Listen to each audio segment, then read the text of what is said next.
So we know that we owe it to our people to give them feedback, both positive and negative. And I've heard that there's a ratio out there. In fact, I probably heard this the first time when I was working in child development several careers ago, that people need 10 positive comments to every one negative comment that they receive. I think that is so utopia. I don't know that we could ever do that in business. But what I'm encouraging you to do is, if you at least have more positive than negative, I probably think we're good. Because even trying to do that is going to feed our company. We get a lot of stuff over here in the negative side and not so much in the positive side. So what I'm going to do is I'm going to give you two models, one for positive feedback and another one for when we need to make corrections or that negative feedback for our people. This first one here comes from Michael Alasso, one of my great mentors and trainers that has trained me personally. This one here is going to come from our friend Kim Scott. We love her book, Radical Candor. She also has this acronym in that book. So the first one here, working over on the positive side, Michael says that your positive feedback needs to be truthful.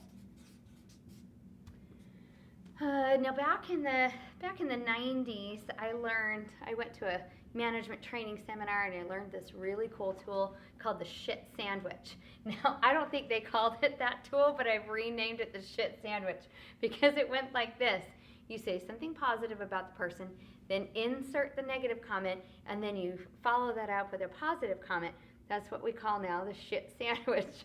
Michael Alasso says that doesn't work because he says most of the time that doesn't work is because people know, they start to know that when you give them any kind of positive feedback, it's going to be followed by something bad, and that positive feedback just falls on deaf ears, and a lot of times it's not truthful.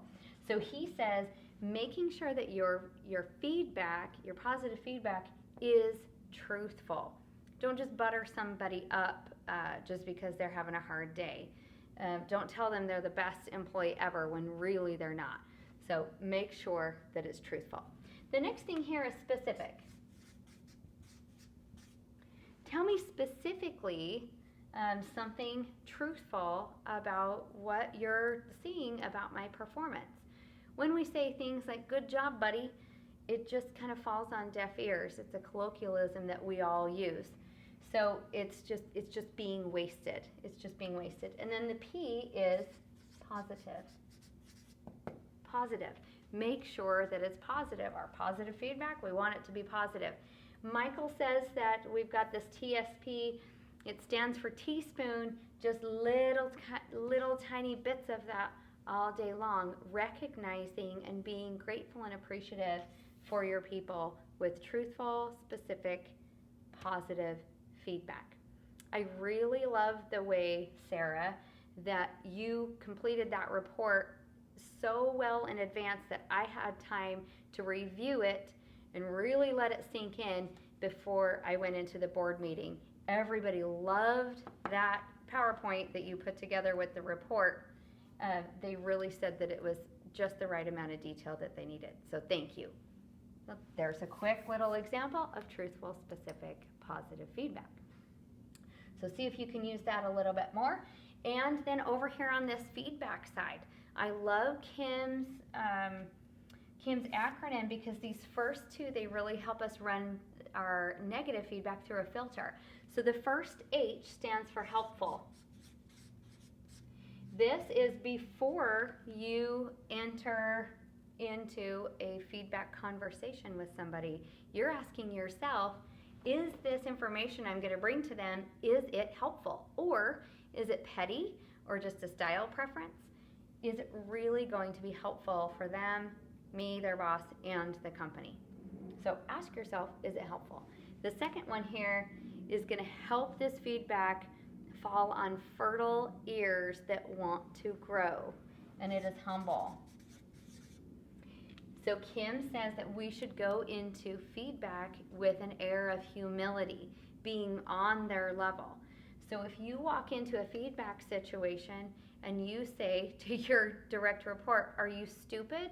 Why would you push the green button when it clearly says that you should push the red button? What happens in their mind is cortisol starts to flood through their mind and entire body, and they go into this fight or flight, and they cower most of the time. And so they go into this defense mode. And it's been scientifically proven that when cortisol is flooding throughout your brain, you can't learn. The neurons really don't connect. So anything that you share with them after that point, falling on deaf ears. So maybe some of you are having a parental aha moment like I did when I saw this as well. I'm like, you mean if I'm yelling and shouting, they're not learning? Oh, wow. Who knew? So make sure it's helpful. Run that through your first filter. And then you're coming at this humbly. So what this might look like is, hey, Sarah, I noticed that you pushed the green button when the process said that we push the red button. I totally see how you might have done that because I did it once too. And immediately when Sarah knows you're on her level, like, oh, Jill made a mistake, Jill's not perfect, okay, now she's open to learning from you. It's vulnerability. It's vulnerability. Brene Brown talks a lot about vulnerability. Of course, we use it a lot in EOS as well, but this is just getting right nice and vulnerable with your people. All right, the I is immediate. And immediate works for two reasons. The first one is, it's 24 hours, 24 hours right here. But immediate works for two reasons. The first one is it's hot on your mind. So when you see an infraction or something that needs to be corrected, something that is helpful for you to give somebody feedback, you got to enter into that quickly within 24 hours. It helps you, the manager, to really put a sense of seriousness to this. It's hot on your mind. So I've done this before. I've thought, oh, I need to give this person some feedback, and I put it on my to-do list. And then I don't do it, and I don't do it, and I don't do it. And then here it is still on my to-do list a week later, and I go, oh, it's not really that big a deal anyway. And so I never do it, when really it was. I had already decided that it would be helpful to give this feedback. You, the boss, you talk yourself out of giving the feedback. So make that goal of immediate within 24 hours. The reason why I say immediate and not like right in that instance is because sometimes things really make you mad, and you might need to calm down a little bit. So take a little breather if you need to. Immediate is also good for your people because every night when we sleep, we do a data dump.